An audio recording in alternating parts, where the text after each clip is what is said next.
too. At the end, he had been the Hemingways' closest friend. It was under George's name that Ernest had entered the Mayo Clinic to combat his terrible depression. And Mary was there, in the spotlight, the grieving widow, reeling from shock. She did not have to imagine the gruesome self-inflicted shot that sent her husband into blood-splattered oblivion. She had been a witness. She and George Brown. Hemingway's funeral had been a private affair, admission by invitation only. Most especially no journalists were permitted, though the entire world was eager to learn the details. Every newspaper, radio station, and television station reported the event.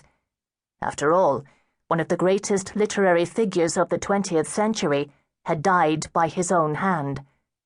Mary vehemently denied that suicide was the cause, claiming her husband's death resulted from a gun-cleaning accident. She was not so much trying to hide the facts from the world as from herself. The cruel, unbearable truth would only add to her tragic loss. Mary was in a state of denial. Endings and beginnings punctuated by funerals. Ernest's funeral ended an intense period of my own life. Just 2 years before, during Madrid's Sunny Sea-Throw Festival of 1959, I had first met the Hemingways. In July 1961, as he was laid to rest, I observed some of the characters who had influenced Ernest's life. Marceline, the barely older sister, who was paired as his twin in their infant years, and a constant rival throughout their childhood. Within my hearing, he had never spoken of her with affection. Younger brother Lester, 16 years junior, nicknamed the Baron, received more scorn than esteem from the writer whom he physically resembled.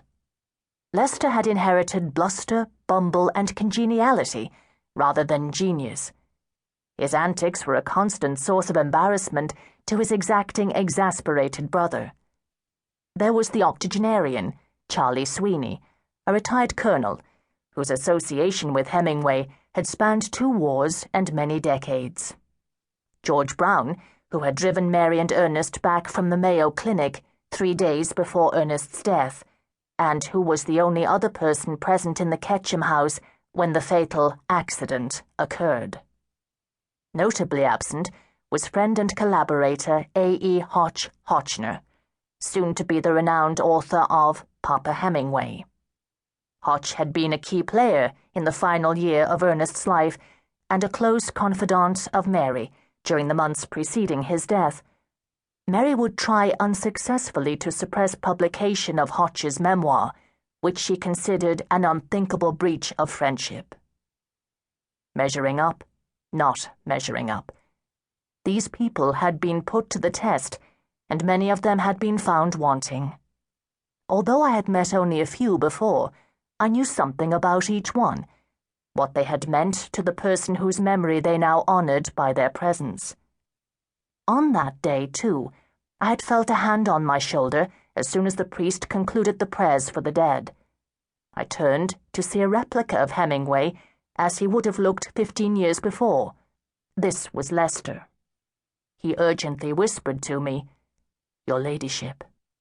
His standard respectful address for women, "Do you know where my manuscript is?" He was referring to the autobiography he had mailed to Ernest at the Finca Vigía in the spring of 1960. The day of its arrival, Ernest took no pains to hide his rage. "If the Baron wants money, why doesn't he ask me for money?"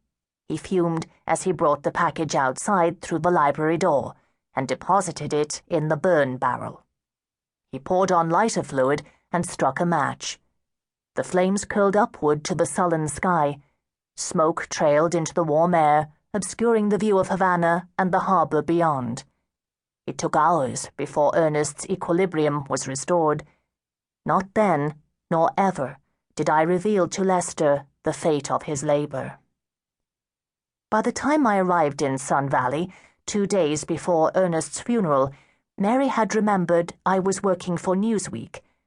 She then regretted inviting me. In her grief-filled state, she imagined I would use my invitation to further my career.